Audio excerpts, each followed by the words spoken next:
This is the story of a girl on her way who would go past this factory day after day. As the sign painter painted, name after name,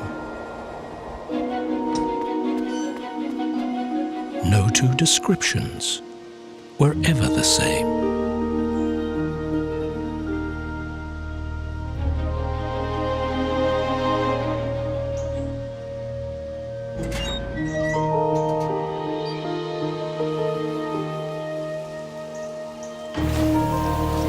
And inside the factory, what did she find?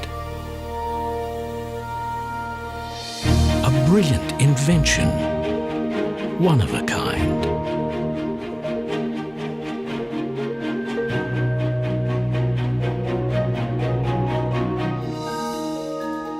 "3D printing magical parts to help the whole world."